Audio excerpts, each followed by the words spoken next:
Msanyuse nnyo okubeerako wano. Shaki musanyuse okuddamu okulabako. Mugyebaleko muli bulungi mweyagala. Yenze Steven Nsumba Lumbuye, nkola ne Stanbic Bank, nze branch manager. Owaffe bwana Ekiboga. Olunaku lwa leero nayitibwa okujja okubalaba.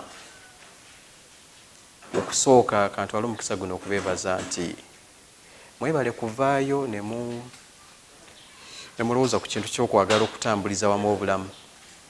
Ekiremeseza abavubuka okukyusa obulamu buli omu gy'ali kubeera awo ng'alowooza nti obulamu agenda kulwanagana nabwo yekka nga ye omuntu. Obulamu buno buli bw'oyagala obbulumba ng'omuntu bugenda kukaluba, kubanga ggwe kennyini kitandikira ku ggwe ne kikoma ku ggwe.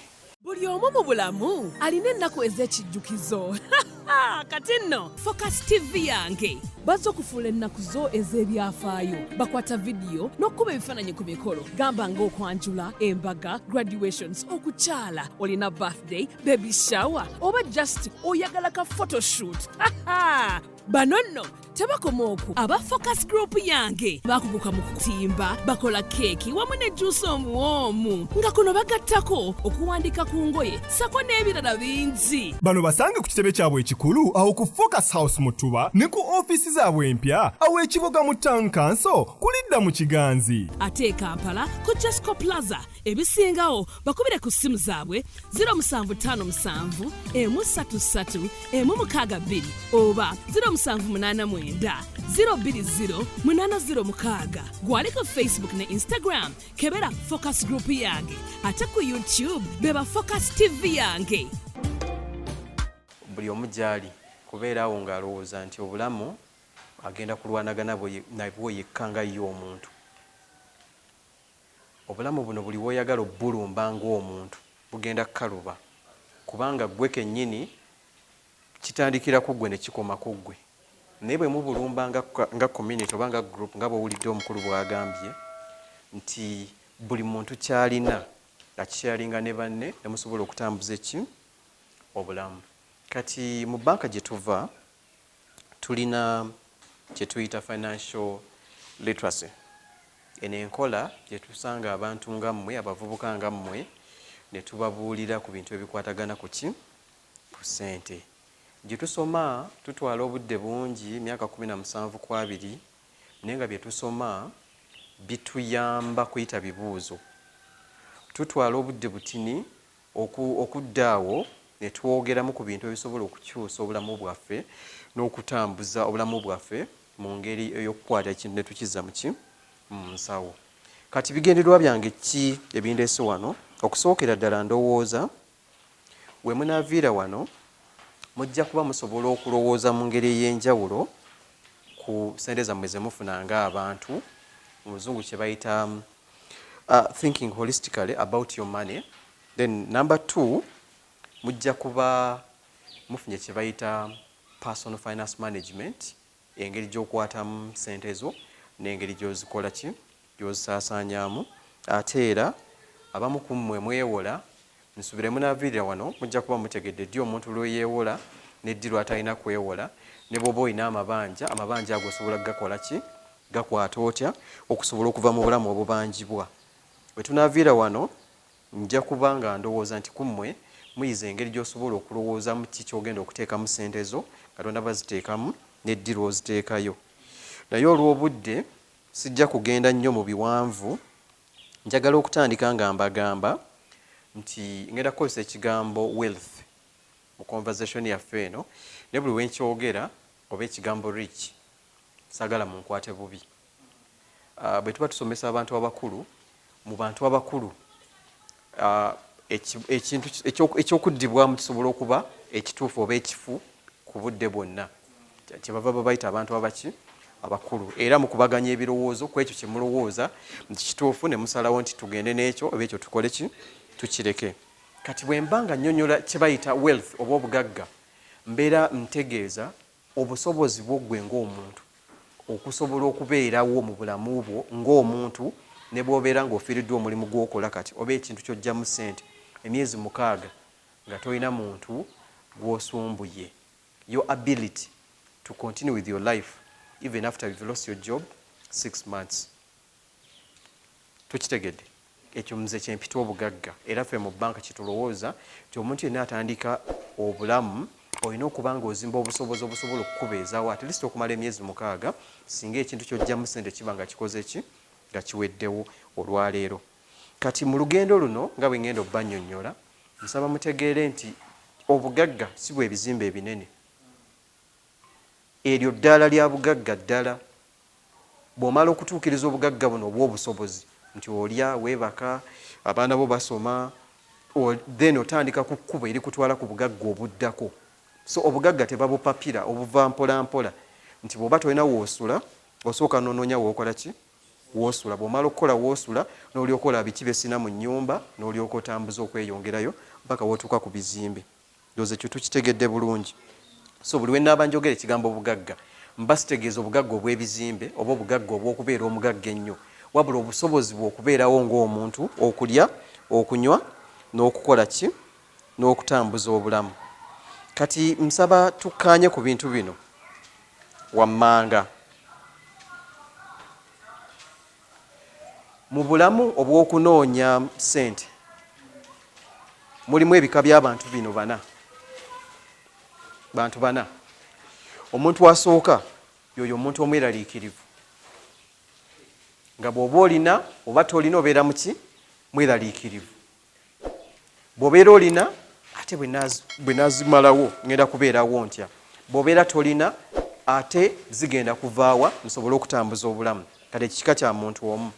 Abantu bwe batyo tebatera kuva we bali kweyongerayo mu maaso kubanga obweraliikirivu bwabwe butera okuwangula amaanyi gaabwe ag'okukola ennyo okusobola okukola ki okweyongerayo. Kati ekika ky'omuntu omulala ye muntu omugezigezi naye nga ye buli kyatunuulira bw'ati akiraba mu bizinensi. Nga bw'alaba enkoko etambula wali alaba ng'asobola okulunda enkoko.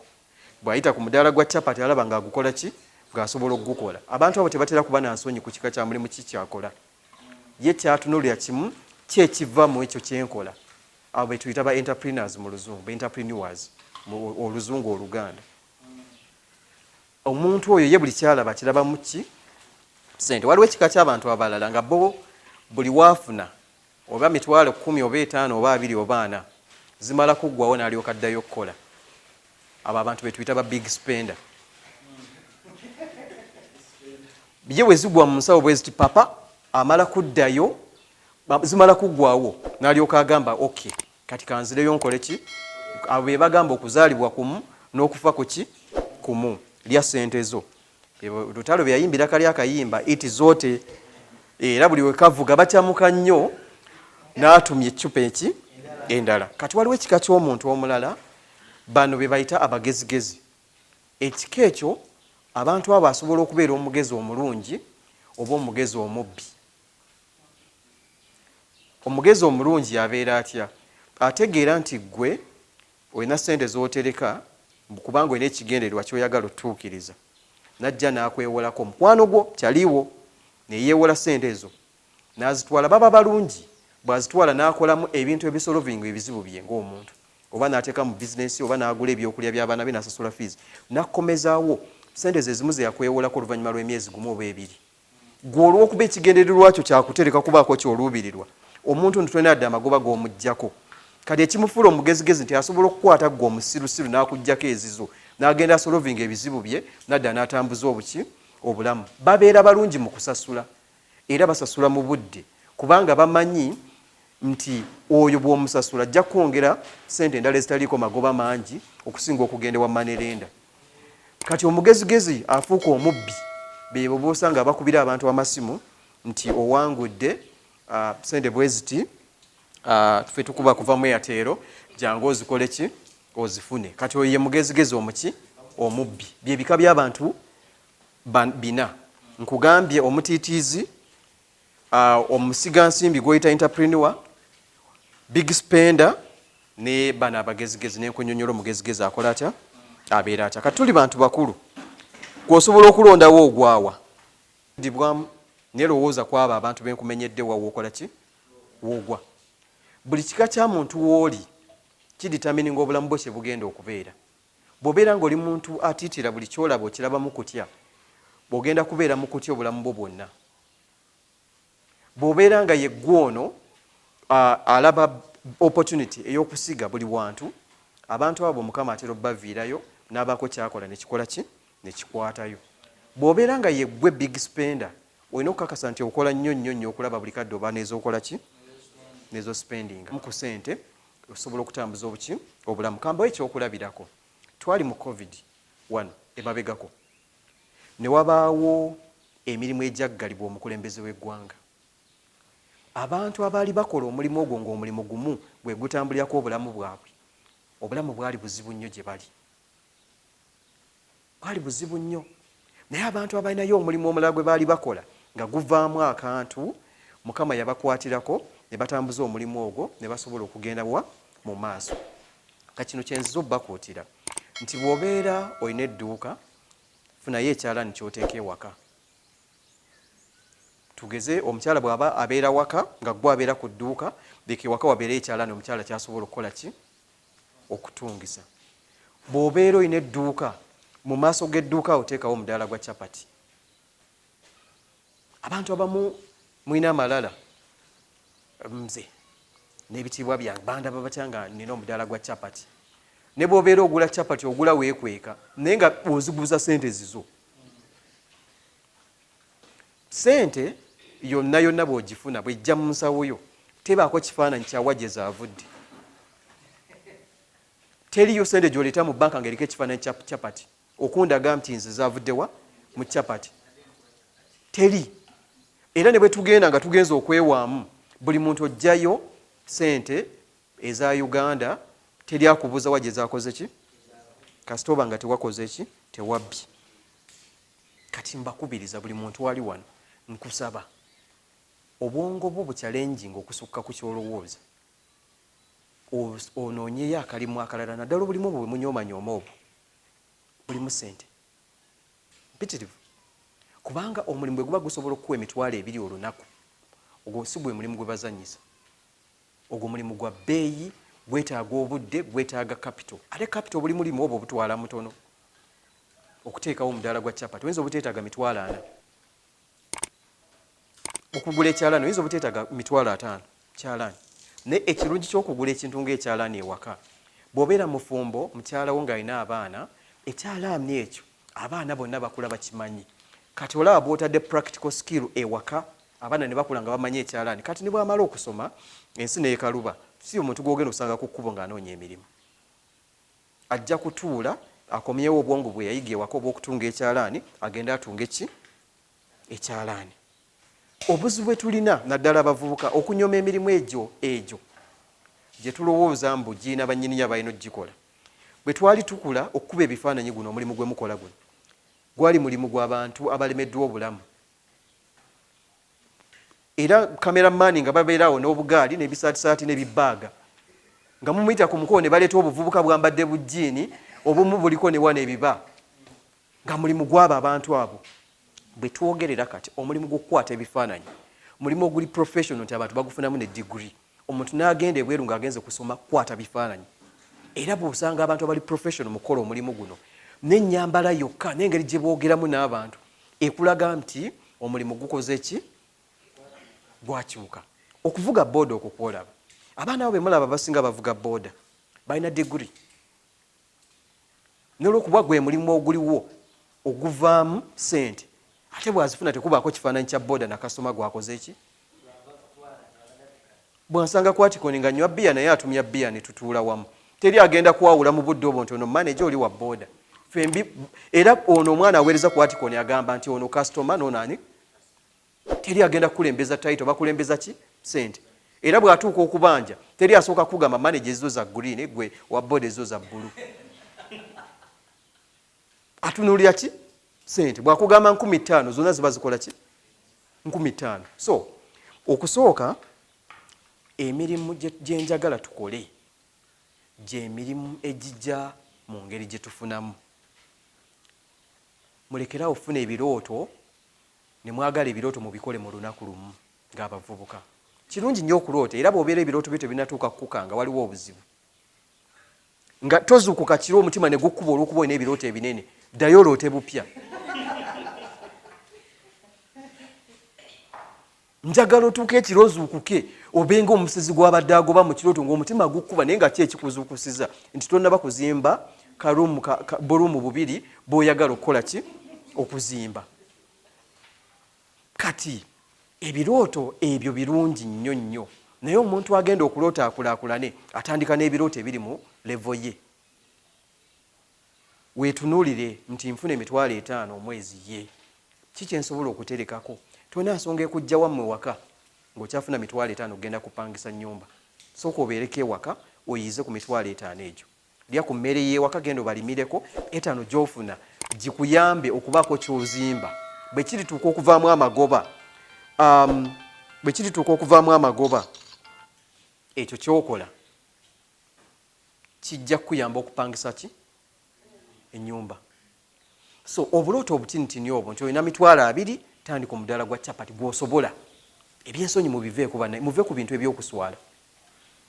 Bansanga batya nga nkola capati gwani.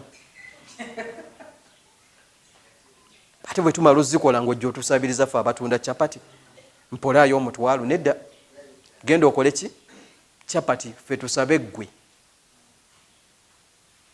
Bw'eba booda nga yeri ogivuge. Sinna mukwano gwange twali naye ku university, emirimu gyatuka ne kyankalanamu, naye yali aguze booda ze 2. Kyeyagamba omwana omu n'amugamba omanyi ogira otuulako ewaka, booda eyo gimpi. Ng'akula jaketi na element nga abakira piki. N'atugamba mu myezi 6 eno piki mbeera ngivuddeko. Mjiddiza omwana waayo. Mu myezi 6 yali amaze okukola capital, atandika akaduuka akali moderate. N'adduuka mu kaduuka, ono n'amuddiza piki ye. Naye olw'okubanga tuli basiru munansonyi okozesa eki okuvuma. Omuvubuka ono yalinda piki mpaka omugagga bwe yagikomyawo emyezi 6.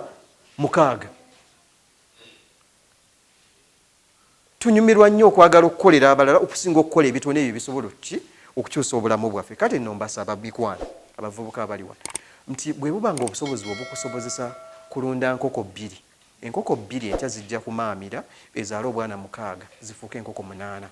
Bwe bazadde nabo bumaamire, twegamba muve mu kulowooza ebintu ebinene nnyo nga tonnaba kufuna busobozi bukutuusaawo. Oyagala kuzimba kiyumba kya nkoko naye nga ne woosulo opangisa wate ruumu emu ne toyi ya kalina akasumuluzo mukasheyalinga.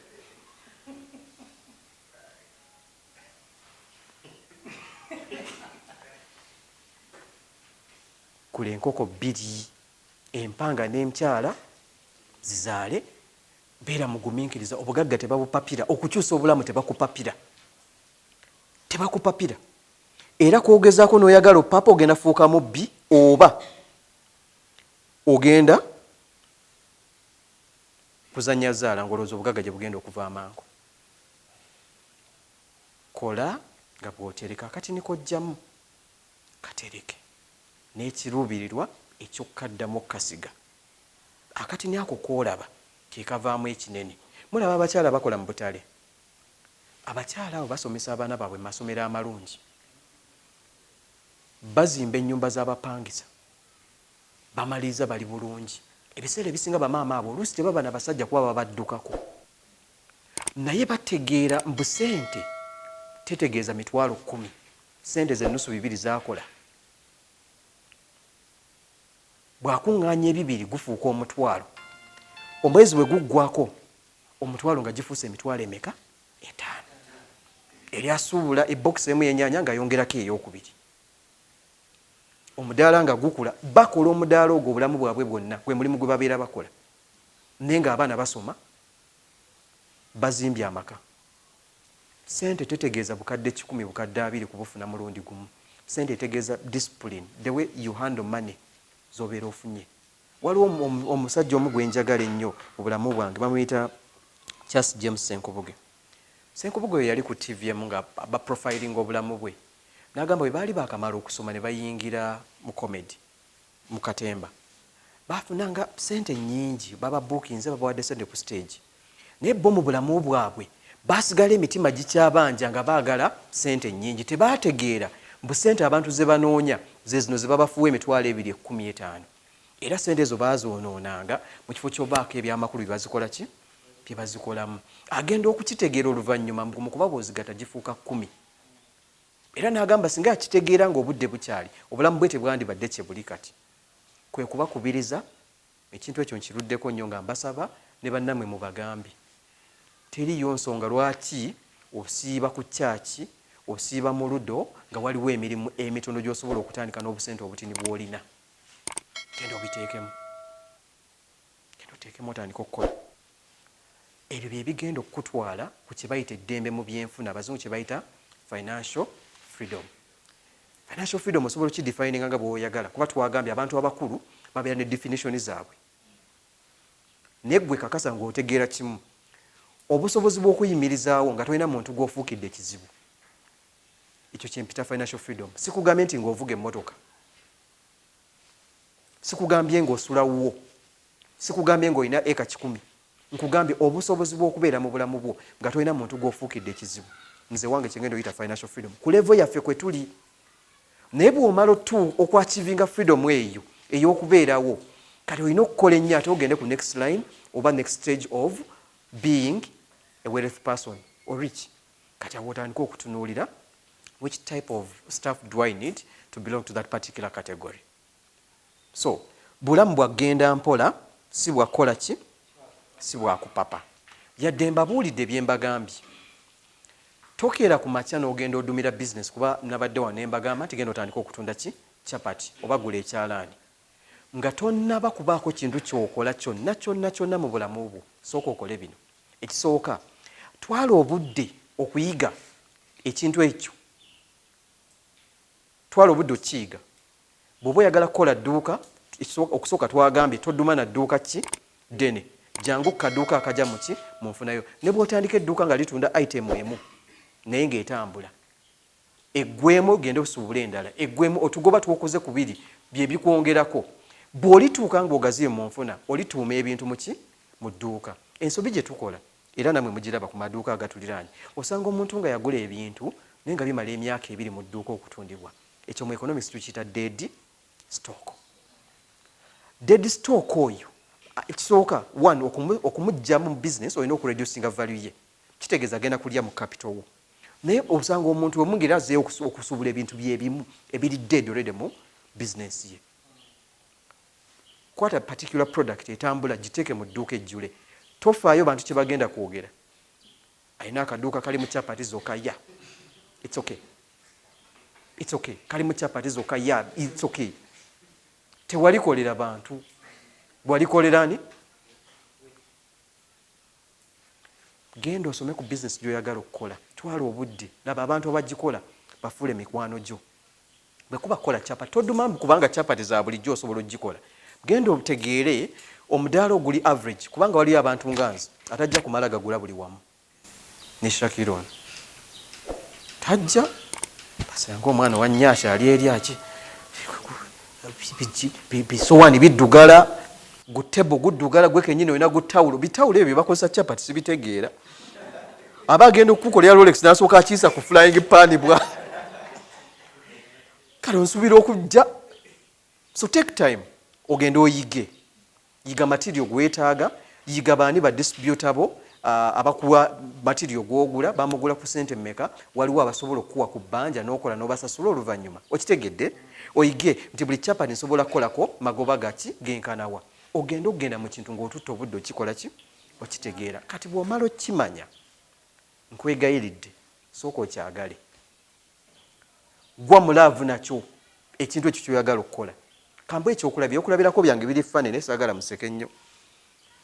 Fe abakuze ng'otuuse kunoonya omubeezi mwaba tannakula muzibirizi amaaso. Osooka n'olaba omuntu. Bw'oba otegeera n'onoonya mikwano gye. N'oyagala otegeera omuntu oyo yeeyisa atya baani mikwano gye. Because most times bw'omala gaduma ojja kugwa mu muntu ana background etajja mu kyekyo ky'oyagala. Bw'omala otegeera mikwano gye otandika okubaako by'oyiga by'otandika omwagalako. Njagala engeri gy'ayogeramu ali humble bw'anyiga mukkakkamu. Kati ogenda okwaprochinga ng'omanye ebirungi n'ebiki n'ebibi. Ebibi obeera omanyi woogenda obihandolinga n'ebirungi boogenda obikeepinga bisigale nga biki nga birungi. Ne mu bizinesi bwe tutyo bwe tubeera. Bw'otwala obudde n'oyiga ku bantu abakikoze ate twala obudde okikole appreciating kwe kukyagala. Teriyo bizinesi gy'ogenda kukola nga toginamu passion. Kuba bizinesi zigwa buli lunaku okusobola ogitambuza egende mu maaso. Love it. Mujagale. Bweba focus group yaffe gye tutambuza mujagale. Mutuuke ku level nga teweetaaga kubeera muntu simu mugamba tulina olukiiko ku weekend. Nga laba omuntu yabuuza tunaaba n'olukiiko. Kasita mufuna passion eyo. Group egenda kuba nnyangu ya kutambuza, business egenda kuba nnyangu ya kola ki ya kutambuza. Bw'omala okwagala sooka weetunuulire gwe ng'omuntu ne famire yo. Business eyo efevalinga abeewamu osobola okuba musiraamu nga kyoyagala okukola kutema mbizi. Okitegedde? Already ofiiriddwa market esookerwako. Ewammwe bagenda kukukyawa, tebagenda kukugulako. Kubanga bw'otandika business omuntu yenna gw'oyagala otandike naye ye muntu akumanyi, ye neighbor wo, be baganda bo, be bantu bemukuze nabo. Ate abantu abo twesanga ebiseera ebisinga nga tuli ba tribe yemu, tuli ba the region yemu most times. So kati bw'otandika business contradicting n'ebyo, then you have lost the initial market. Ate ga business, any business getandika yeetaaga that baby market from your guys, from your buddies. Kali ng'ogenda okutandika ekintu kyonna omaze okiyiga okyagadde, sooka otunula empisa zo zigwa mu ekyo ekintu kyoyagala okukola. Bwe ziba tezigwamu kola kye bayita self rehabilitation. Bw'oba oyagala kukola business etambula naye nga ggwe abadde avuma abantu ku kyalo, olina osooka okwenenya. Self rehabilitation kikulu nnyo nnyo nnyo nnyo kubanga abantu basinga mu business bagula bantu, tebagula business. Waliwo kati ebbanga lyemaze mu kiboga nga ngamba osobola kusalirawo nviiri ne bw'oba ofa naye nga sirinnyangawo. There's some salons I go to era nga they know oyo guy customer waffe. Abantu bagula kuba bwe ntuuka mu business waliyo omuntu who received me and appreciated me. Era bwe nzija ne bw'aba ne line at least a throwing apology. Sebo onsonyiwe osanzewo bano but you can be waiting either in the car or be here then I will work on you. Kati omuntu oyo nga yankomyawo awo. So if you don't work on yourself, self-rehabilitation, and you want to run into business, chicham. So sort yourself. Mbe wamwe muli basezi, passe. There are those perceptions. Nga abantu balowooza muli basezi nengo yagala tegeka business ya byakulya ani agenda okugulayo. Wala bwogenda okonoona capital waffe. Sooka sorting perception. Sorting a perception. Bwe kiba kisoboka yita abantu ewammwe. Mutegekeeyo omukolo mubayite. Tegekayo ka birthday akekimpatiira. Obayite. Bagamba mu ddiiro waliwo ekinnya batuuzeewo. Jokingly balambuze ewaka. Bwe bataagweyo bajja kugenda bakulwanirire. Omusajja bamuwaayiriza. Era ne bw'otandika business waliwo abajja okuwa sympathy vote. Tomanyi kye kitegeeza kufuna sympathy vote mu business yo nga abantu bakugulako olw'okukwatirwa ekisa. Bagenda kutunda business yo teweetaaga na marketing team. So self rehabilitation is key. Nga tonakola business yo nasooka weetunuulire who are you, gwe yo self branding abantu bakupassinga batya. Kiringa nga ng'ogenda okwesimbawo. Ye gwe abadde akwana bakazi b'abasajja ku kyalo ne ojja kubeera saabafumba ani agenda okukulonda. Obadde obatwala luli nga tolina buyinza kati tubukwongere n'owa chairman omutwale. You get me? So self rehabilitation is very key. So olina okukola ku mpisa zo. Work on your attitude. Waliwo amaduuka g'ogendako ne bakikumalako. Kamba ekyokulabirako abaana ba boda. Akusanze otambula, probably olina n'akamotoka. Naye olumu oyagadde otambula oba n'otuuka eno n'okoowa n'oyagala okuddirayo ku ki? Ku boda. Kati naakusanga intentionally n'omugamba kiboga 5. N'atakuddamu kigambo kyonna. N'avuga n'agenda. Naye nga musawo ena emitwalo ngaaga. Nga ne bwe yandigambye mukulu ye ng'olimbye 5 gw'obikolera. Jokingly, being provocative. You can end up giving him extra money than kyabadde ayagala. Naye n'omugamba mukulu ntwale ekiboga nusu 5 n'atakuddamu n'avuga n'agenda. Naye nga ne piki gy'avuga ya boda bagibanja alina okusasula talina ssente zaayo. You get? So work on your attitude. N'otuula mu dduuka kasoma najja oli ku WhatsApp. Oh, tukuyambe tutya mukulu. Ate biriwo ebyo. Thank you. ani agenda okukomawo olulala naye ekintu ekikulu mu byonna kwe kusooka okutegeera kiki ogenda okukola okyagala okisome then weekoleko ng'omuntu. Ekirala mu bulamu bwe tuba twagala okukyusa obulamu kino abavubuka kyammwe nnyo mutunuulire ebintu bibiri. Waliwo kye bayita financial pressure. Mu bulamu waliwo ebintu bibiri, waliwo ebintu by'oyagala n'ebintu byeweetaaga. Ebintu by'oyagala a want, then byeweetaaga a good or goods and wants. So byeweetaaga you need tosobola kubeera mu bulamu nga tobikola ki tobirina, naye waliwo ate byoyagala ng'ebyo byosobola okubeerawo nga tokola ki tobirina. Kati ebiseera ebisinga tetwawula byetwetaaga ne byetwagala. Kati awo wali ttagali. Nkusaba boddayo ewaka, kola lisiti ye, kola columns 2 ku lupapula, owandiike ebintu by'ospendingirako sente zo mu bulamu ng'obyetaaga, then okole n'ebirala ng'obyagala. Bw'olaba nga sente zo zigenda mu bintu by'oyagala si bye weetaaga, kubamu layini obisazeemu byonna, toddamu kuspendinga sente yo aduneegi mpaka ng'otuuse ku level y'obugagga buli bwe twayogeddeko obutali buno obw'okubeerawo okulya n'okunywa. Kubanga abamu mukaka obulamu kubanga mwagala okusanyusa abantu abatabaagala nakubaagala n'abatabamanyi nabbamanya. Kati nga bwe nabawadde example y'okulya chapati, oze tugeze ompitako ku chapati sikumanyi nakumanya, naye mu kifo ky'okugula chapati ogenda ogyerire mu mirembe otandise kwebwalabwala kuba ondabye omulundi gumu tondabangako oyinza n'obutaddamu kundaba naye oli mukukola ki kwebwala. Gula chapati ogenda ogirye. So tokola bulamu bwagala kusanyusa abantu bakulaba, kola obulamu obukukyusa gwe ng'omuntu okuva w'oli okugenda mu maaso. Kuba bw'ona oyagala okusanyusa abantu tebasanyuka, bajja maliza bakuloze ate nga naawe gwe baloga oli mwavu. So buli kimu nga tonnakikola ekibuzo kitandika naawe, nze ekyo kye ŋŋenda okugula nkyetaaga oba nkyagala? Bwe mba nkyagala, bwe sikifuna obulamu bukosebwa tebukosebwa? Bwe buba bukosebwa genda maaso kigule, bwe buba tebukosebwa kyesonyiwe. Kambawo ekyokulabirako ku bintu bye twagala ne bye twetaaga: engoye, eddagala, okusasulira abaana fiizi, renti, biki ebyo tubyetaaga. Naye waliwo bye twagala: TV, bitanda bya bbeeyi, ntebe ennungi, ebyo tubyagala. Ennyumba yo bw'eba teriimu ntebe osobola okubeerawo. Ennyumba yo bw'eba erimu kitanda ky'osobola okubeerawo. Naye abavubuka kye mukola kankibabuulire, opangisa omuzigo gwa mitwalo 15 otaddemu TV 40 inch. Emitwalo 40 inch erumye ku kisenge. On average bad brand eyinza okugenda mitwalo nga 7. Kati n'oleeta entebe ero nga mitwalo era nga 6 ku 8. N'oleeta ekitanda magulu nnyondo mitwalo 6 ku 8. N'opakira akaziga k'emitwalo 15 nga kalimu capital wa miliyoni 4. Naye nga eka y'ettaka off town osobola ogifuna ku miliyoni meka? Mukama akuveemu ofuna ekizibu oyagala okutunda 40 inch eno. Gye wagula 8 nkuwaaga? Ate nga nagwe era nja kusasula mu kibanja mpona. Naye mmwe buno bwe muyita obulamu era mwewaana nnyo. Come home, I'll show you baby, come home. Come home, see the photo screen. Come home, see the arrow seat and the bed. Mazongoto. Thank you.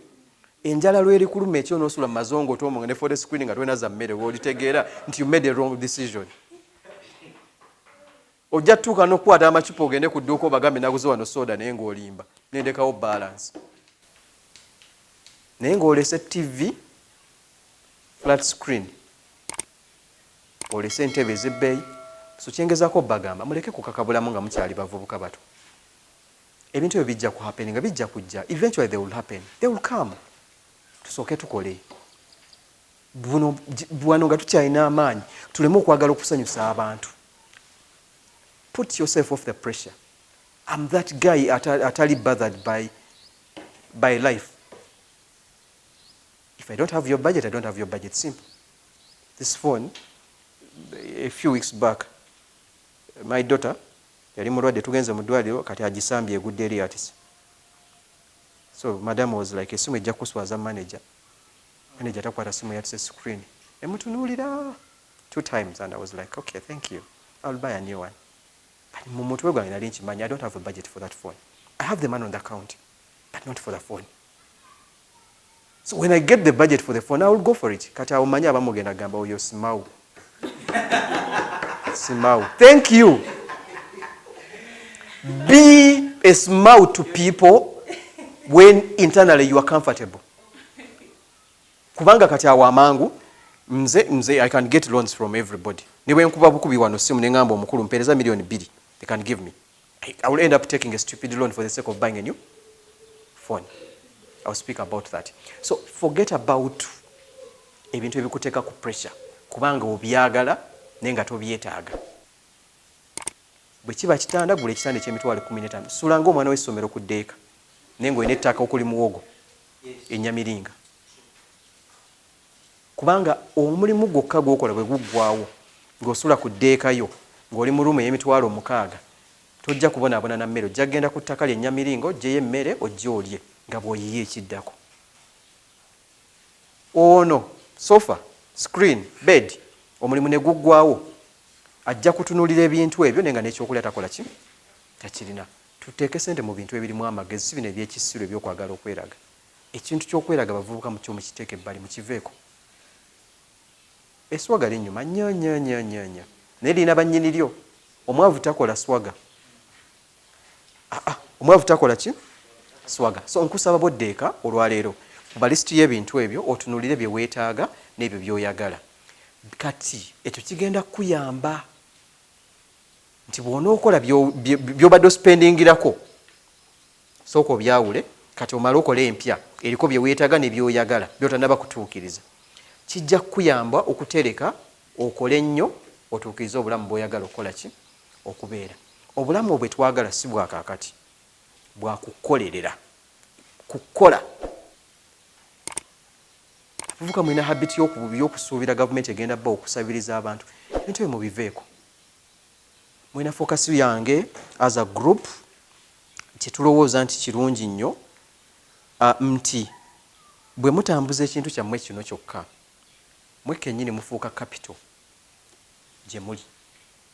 Nga sinaba nakugjamu nga tandaba kugjamu nga teri munabyafuzi yazzeemu kuba kati nembaga buli muntu mpaayo 15,000 kisobola okuba ekyangu okusinga okugamba gwe mpaayo emitwalo 10 ate go bwe mumobilizing 15,000 mu wiiki ogenda okulaba omuntu afunye obuzibu bwa mitwalo 5 ng'alinayo 10 omuwoleeko 8 kuzize bw'agaana obbasasula olede muyina ebiri gye ne ze yatwala zaali zize mumuyite mu mugambo toyagala kusasula yadde ezo olwo bwe tuli kuweezaffe tuyambe va mu kibiina kola ki genda. Ebintu bisawuninga ng'ebizibu naye birungi. Kati nga banka waliwo kye tuyita the 5 philosophy our wealth philosophy based on 5 beliefs. Esooka kasooka mbi outlining enja binyonyola. Start with the end in the mind. That's number 1. Start with the end in mind. Number 2, wealth is about your life's purpose. Wealth is about your life's purpose. Number 3, wealth is a lifelong journey. Number 1, I said, start with the end in the mind. Number 2, I said, wealth is about your life's purpose.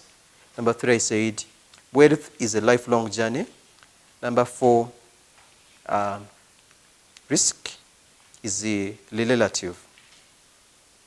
Then number 5, you and your family are unique. You and your family are unique. So I'll take you through what we meant. Number 1, start with the end in the mind. Buli kyonna ky'oyagala okubeera kitandikira wano mu mutwe. Buli ky'oyagala okubeera bw'okeera ng'obulamu bwo buli mu auto drive autopilot bwe bumanyi gye bunaayagala gye bunaalaga era bujja kugenda gye bunaakola ki gye bunaayagala. Bw'okeera ku makya myaka 10 ngenda kuba n'ekizimbe ekibuga regardless of ekizimbe nkulayirira bw'olire muzimba kalina ojja kubayo n'emizigo 5. kubanga bw'olimala okiroota obwongo bugenda tutandika okukubuuza okituuseeko ki otya. So it starts with the end in the mind. Omuntu alina mind etali occupied with dreams, era obulamu bwe bugenda kubeera as lousers as you will see them. Then number 2, wealth is about your life's purpose. Kiki oyagala okubeera? Bw'oba oyagala okuachivinga any stage of bugagga, oba buli obw'okufuna kyolya oba buno obw'okweyongerako n'oba ne materialistic stuff, olina okuba ng'olina ekigendererwa ky'obulamu bwo.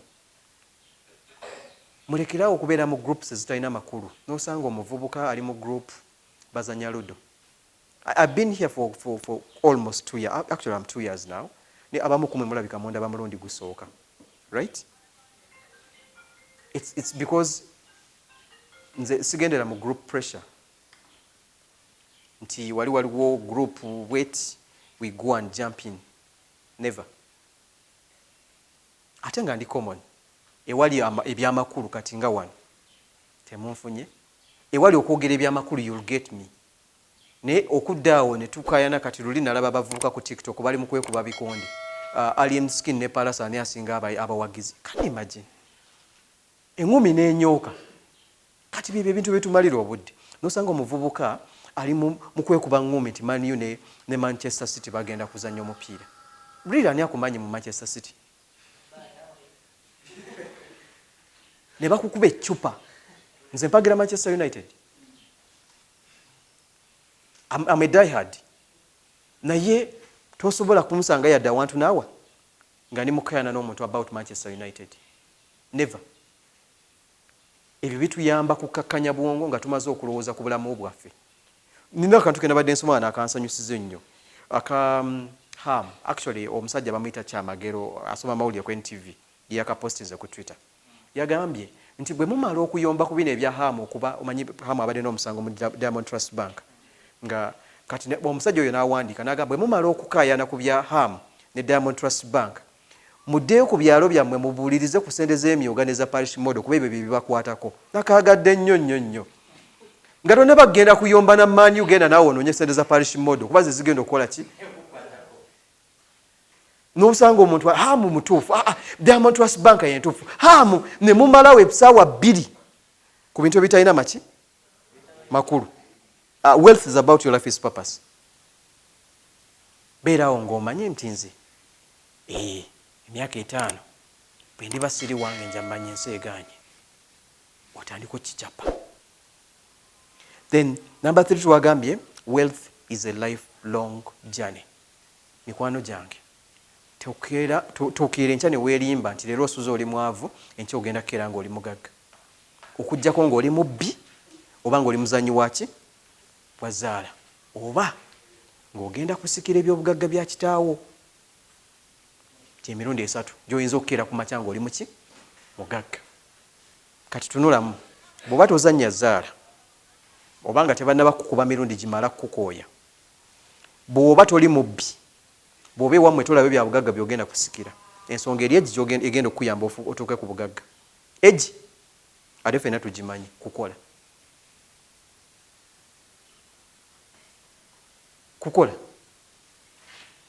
okukola okuliwa so okukujja kukola mu banka emirundi giyinza obutabaayo. Bwe giribaayo tujja giranga tubayite.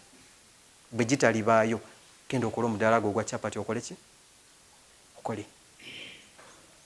Genda okuba ebbulooka. Tulina ettaka lingi kuno. Ne mutambule wano ojja kusanga abaana bali wali batudde mu tawuni ku maduuka g'abendi. Nze ekyo sikikola. Nze situula ku dduuka lya muntu kunyumya mboozi. Never in my life. Nze nina ewantu we nabeera emyaka 7 ne natuuka okuvaawo okusiibula nga ngenda ewange nga sina na muntu gwensiibula. Like omuntu gwempulira nti ndi entitled omusiibula nga taliwo naye nga mbadde mu kifo ekyo okumala emyaka 7. Omanyi kye kitegeeza? Nti tolocalizing your relationship ne wantu w'obeera. Kubanga bw'okikola kigenda kuleetera unnecessary expenditures. Nti obeera wano buli kadde obeera otudde wali ku dduuka, buli enjala weeneekuluma ng'oli obwo obucapati ku budget gy'otayina, ng'onywa kasoda ng'onywa ecupa ya bbiya ku budget gy'otakola ki? Gy'otayina. Kati weemanyiize nti bw'obeera oyagala okulya oba okunywa olina kubeera hoima. kigenda kukutwala emyezi egyo ogenda wa hoima ate ojja kugendayo ku budget. Muyiga okubeerako ewammwe okwewala ebintu bino ebitali mu makulu. Tuulako ewaka. So kyembadde ngezaako okulaga nti obugagga lugendo ate bujja mpola. Kyenva nabagambye nti obugagga bwenjogerako si bwe buno obw'ebizimbe. Obusobozi bw'okulya bw'onoomala okulya kati ng'onoonya ki ekiddako nti kati nsobola okulya abaana bange basoma ennyumba ngisobola. Kati olabye otya bwe nzimbayo akayumba akange. Akayumba bwe kaggwa n'ogamba kati ate ki kye nsobola okwongerako. Obugagga lugendo oluwanvu tetulina tutambula nga tetukola ki tetukoowa. Bw'onooyagala ogaggawale mu lunaku lumu mugenda kubba. Singa ffe twali twagala ogaggawala mu lunaku lumu mumanyi gye tukola. Keera ku makya ne neesuulamu eddalu nze nina obuyinza. Ne mpaakinga ne mbula. Naye nga lwaki nzita obulamu bwange olw'okubanga njagala okugaggawala amangu. Bwatya bwe nkikwata empola ne ntwala obudde ne ngenda nga nnyongerako ku kye nnina. So ekigendererwa kyaffe kyandibadde bwe kiti mu kulowooza okwaffe nga bbanka. Nti gwe ng'omuntu tandika okweraba ng'oli wanjawulo ku bantu abaki abalala. Kati otandika okuzimba obulamu bwo nga ggwe. Tolina pressure ya muntu yenna wabula ngaani nga ggwe. Nti leero musabeera bwe muddayo ewaka owandiika ebyobugagga by'olina ku lupapula. Funa olupapula owandiika ebyobugagga byo. Funa olupapula owandiika ebyeki. Nze Stephen Lumbuye Nsumba bino bye byobugagga byange. Ekkooti eya bbulu, saati enjeru eriko akabonero ka bbanka, omusipi, empale ya bbulaaka n'engatto.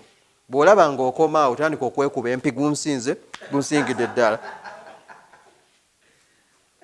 Kubanga ekyo kitegeeza ogenda kutandika okukola. Bw'oba oli muzadde ng'oli wano nga ebyobugagga bikoma ku ngoyi, abaana ogenda balekera ki? Si be abaana bagenda otandika okutambula nga batwegomba mu kkubo singa oyo ye taata wange ku lw'okuba ndi mu kamotoka. Kuba mpita ku bwana ne ka bayi taata ne ngamba taata wammwe wuuli munveeko.